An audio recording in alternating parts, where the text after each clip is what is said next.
Hello दोस्तों, स्वागत है आपका आज के नए वीडियो में जिसमें मैं आपको एसीपीसी की पूरी एडमिशन की प्रोसेस समझाना चाहता हूँ। बट अभी मैं आपको सिर्फ एक एडवाइस देना चाहता हूँ कि अभी तो आपकी गुजकेट की एग्जाम हाल ही में खत्म हुई है। अभी एडमिशन में थोड़ी सी देर है क्योंकि अभी आपके पास थोड़ा सा टाइम है तो आप एंजॉयमेंट कर सकते हो। बट अभी से मेरी चैनल पे काफ़ी सारे कमेंट्स आने लगे हैं कि मुझे पीसीएम में इतने मार्क्स है, गुजकेट में इतने मार्क्स है, तो क्या मुझे एलडी में एडमिशन मिलेगा, क्या निरमा में मैं एडमिशन ले सकता हूँ, क्या DAIICT में मेरा एडमिशन हो जाएगा। तो उसके लिए अभी थोड़ी सी देर है। बट आज के वीडियो में मैं आपको सिर्फ ओवरव्यू समझाना चाहता हूँ कि किस तरह से पूरा फ्लो है, पूरा मैकेनिज्म है वो चलता है आपका एडमिशन स्कूल में से कॉलेज में होने के लिए। तो सबसे पहली बात कि आपका एडमिशन कौन करवा रहा है, आपका एडमिशन होगा एसीपीसी के थ्रू। एसीपीसी का फुल फॉर्म होता है admission committee for professional courses. अब ये एक पूरी बड़ी कमेटी है, यहाँ पे एलडी कॉलेज के कैंपस में ही एस्टेब्लिश है।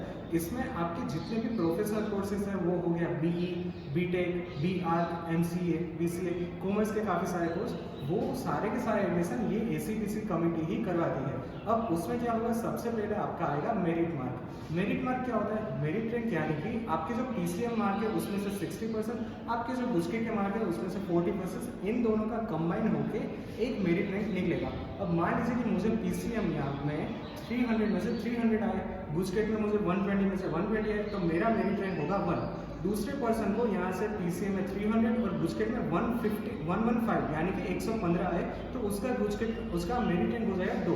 तो इसी तरह से पूरे के जितने भी गुजरात के स्टूडेंट्स हैं जिन लोगों ने physics, chemistry, maths plus GUJCET की एग्जाम दी है, उन लोगों का ही मेरिट रैंक बनेगा। तकरीबन 35 से लेकर 40,000 स्टूडेंट्स में से आपका एक मेरिट रैंक निकलेगा। अब वो मेरिट रैंक आएगा कॉलेज के पास। कॉलेज डिसाइड करती है कि उसके पास 100 सीट्स है, उसमें से कितने कट ऑफ तक जाना चाहिए। यानी कि टॉप कॉलेज की बात करें निरमा और एलडी की, तो उसमें कंप्यूटर इंजीनियरिंग में सिर्फ निरमा की बात कर लेते हैं फॉर एन एग्जाम्पल। 100 सीट में से पहले थोड़ी सीट रिजर्व रहती है, OBC, SC/BC, SC, ST, PWD, foreign students, NRI students, फिर होता है निरमा यूनिवर्सिटी का खुद का सीट्स और बाद में बचती है एसीपीसी की सीट्स। तो इसके रिजर्वेशन के ऊपर आपका मेरिट रैंक अगर टॉप में आता है तो फिर आपका एडमिशन हो सकता है, आपका सीट अलग हो सकता है। बट उसके लिए आपको थोड़ा सा डिटेल और थोड़ा सा वेट करना पड़ेगा क्योंकि उसमें अभी सर्कुलर आना बाकी है। ये सारे के सारे सर्कुलर एसीपीसी डिक्लेयर करेगा, वो भी मैं आपको समझा दूंगा, बट एक बार सर्कुलर मेरे पास आ जाए तब। उसके बाद आता है कि ब्रांच कैसे अलग होती है। तो ब्रांच भी अगेन आपका जो मेरिट रैंक होगा उसी से अलग होगी और उसी तरह से आप उसमें एडमिशन ले सकते हो। और उसके बाद आएंगे 4 राउंड। पहला राउंड होगा मॉक राउंड। मॉक राउंड का मतलब ये होता है कि आपको उसमें पता चल सकता है कि आपको कौन सी कॉलेज में एडमिशन मिल सकता है।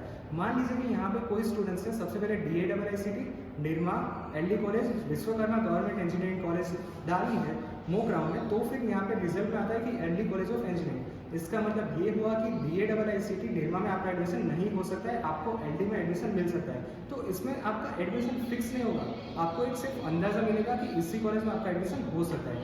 दूसरा राउंड आएगा राउंड नंबर 1, जिसमें होता है फाइनल एलोकेशन।